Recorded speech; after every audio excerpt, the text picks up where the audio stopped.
원목사와 성결기 이사야 24장입니다. 오늘도 하나님의 귀한 말씀을 함께 읽으면서 주님의 귀한 은혜를 나누기를 원합니다. 이사야 24장 함께 읽겠습니다. 이사야 24장 여호와께서 땅을 벌하시리라.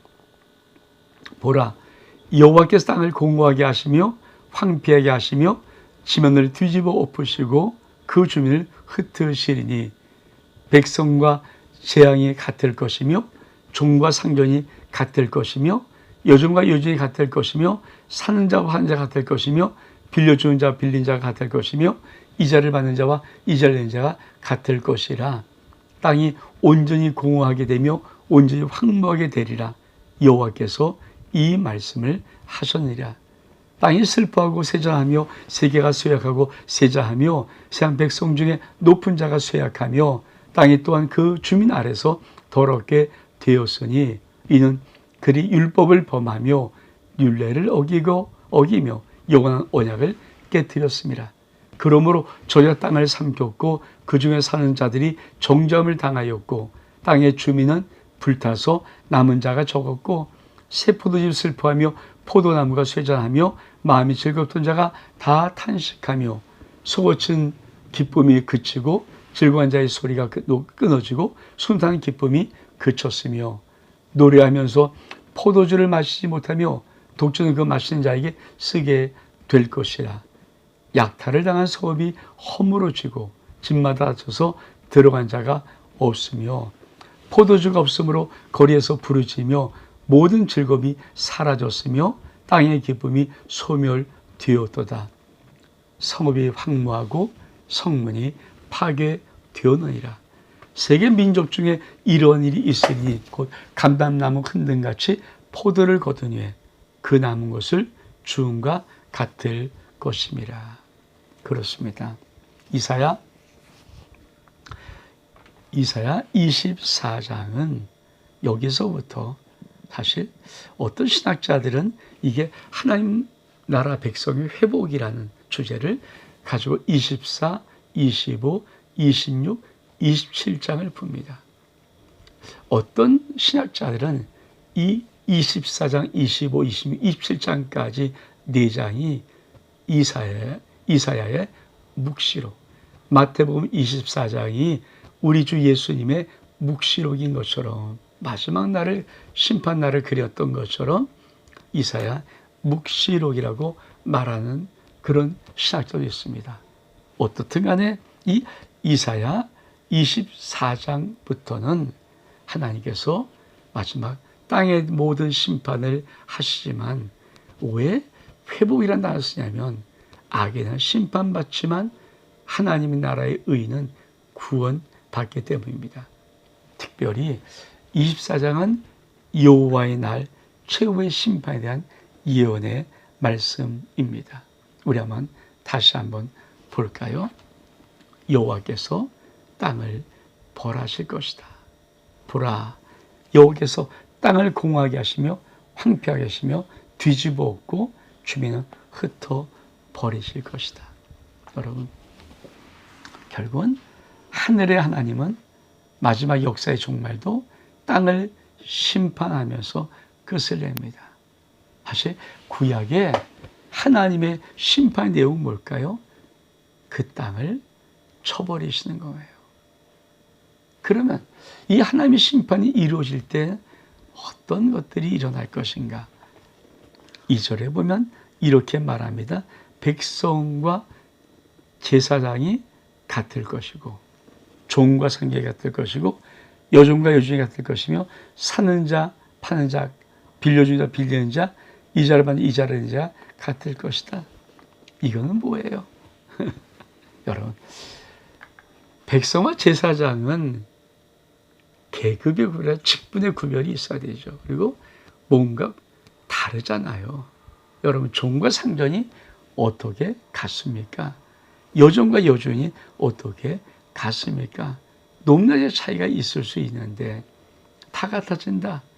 이 말은 뭘까요? 평도가 돼서 좋다는 세상이 아닙니다. 하향평준화입니다.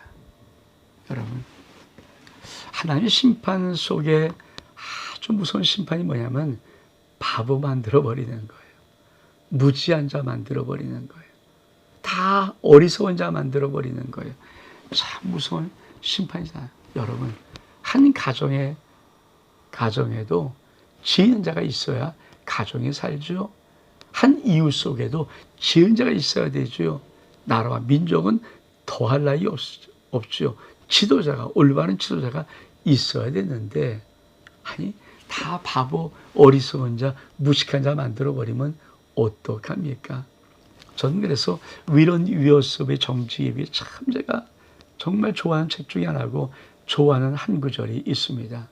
하나님이 어떤 나라를 심판하실 때는 그 나라의 지도를 가장 고집세고 욕심 많고 이기적이고 할례받지 못한, 즉 거듭나지 못하고 편협하고 이런 사람을 지도자로 두신다는 거예요. 그래서 그 지도자하고는 그 나라를 바보 만들려고. 저는 그 위런 위어스 정치기 위기를 볼 때마다 참 이런 생각을 하게 됩니다. 과연 우리나라는 지금 지도자를 볼 때 어떤 모습입니까? 여러분, 옛날에 참 저는 어릴 때 도산 안창호, 백범 김구 선생 뭐 이런 이야기만 들어도 가슴이 뛰었던 그런 위인들이 있었다고 생각하거든요. 근데 여러분, 지금 현저한 지도자 중에 여러분의 마음속에 진정한 위임은 무엇입니까? 참 이상하죠. 제가 나이를 먹어서 그러나요? 오랜 인생을 살다 보니까 그러나요? 정말 쓸만한 지도자가 없어요. 아니, 있겠죠. 분명히 있겠죠. 근데 이 참 고집세고 아집이 심하고 편견적이고 속은 밴댕이 속만큼 좁고 미래의 비전 갖고는 하나도 없고 아주 욕심쟁이고 물욕만 가득 차고 하여튼 참 정욕적인 이런 사람들이 우리나라의 지도자를 자처하면서 나오는 것을 보면은 참 이 나라도 하나님의 심판하신 것인가 하는 두려움에 있을 때가 종종 있습니다. 여러분 안 그러시나요?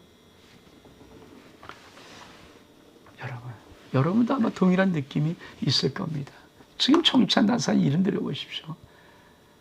참 얼만큼 그 사람들이 뭐 공의와 정의, 의, 올바른 양심 이런 것들이 있나요? 참 그런 거 보면은 얼만큼 좀 안타까운 장면인지. 그러면서 뭐라고 말합니까? 땅이 온전히 공허하고 온전히 황무하게 될 것이다. 땅은 슬퍼하고 세기가 쇠하고 세전하게 되며 세상의 백성 높은 자가 다 쇠약하게 될 것이다.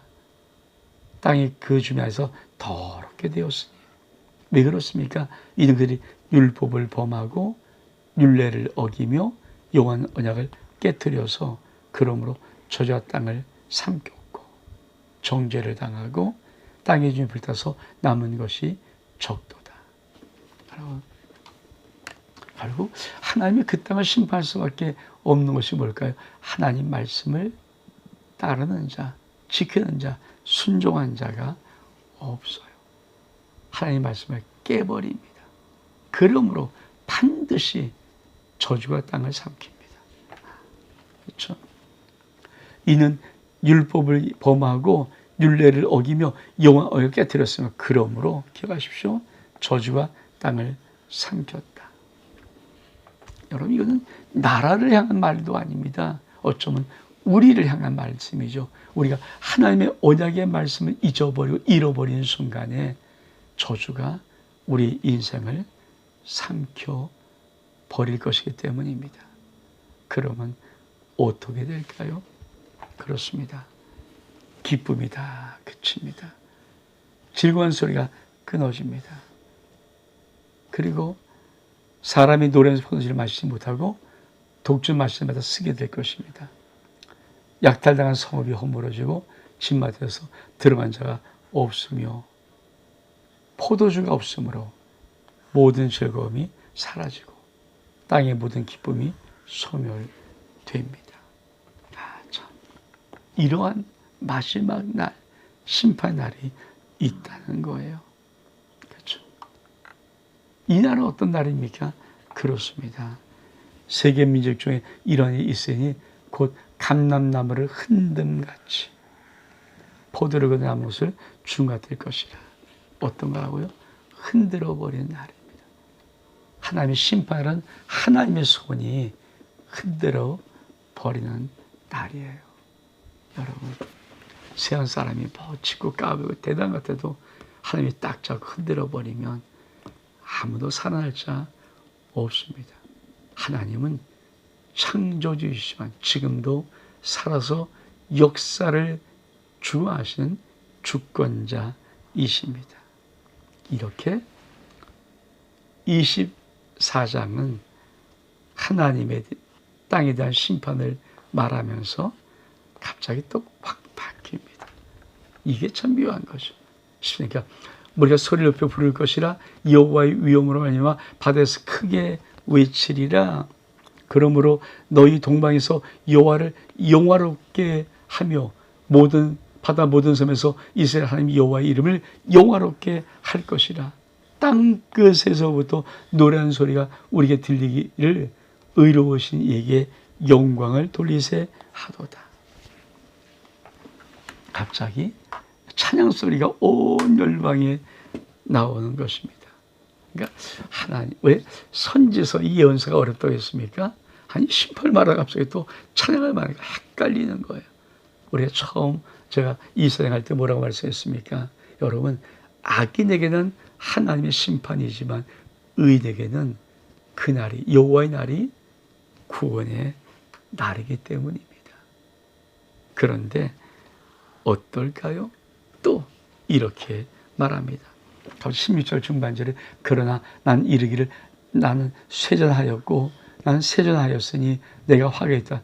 배신하를 배신하고 배신하를 크게 배신하였다. 이게 뭡니까? 다시 또 절망과 탄식. 그러니까 지금 심판한다. 근데 갑자기 또 찬송한다. 영화롭게 할 것이다. 그리고 또 절망의 탄식이 이루어지는 것. 이게 여호와의 날에 마지막 날 참 복잡하게 이루어지는 모습들입니다. 그러면서 뭐라고 말하는가? 땅의 주민아 두려움과 함정과 올무가 내게 일어나니 두려운 소리로 말미암아 도망한 자는 함정에 빠져있고 함정 속에서 올라온 자는 올무에 걸리니 이는 위에는 문이 열리고 땅의 주와 진동함이라. 땅이 깨지며 땅이 갈라지며 땅이 흔들리며 땅이 취한 자같이 비틀비틀하며 온눈과 같이 흔들리며 그 위에 제약이 중함으로 떨어져서 다시는 일어나지 못하리라.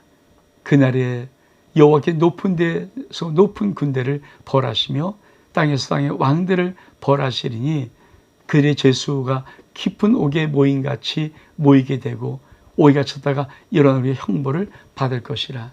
그때 달의 수치를 당하고 해가 부끄러워하리니 이는 만군의 여호와께서 시온산과 예루살렘에서 왕이 되시고 그 장로 앞에서 영광을 나타내실 것임이라.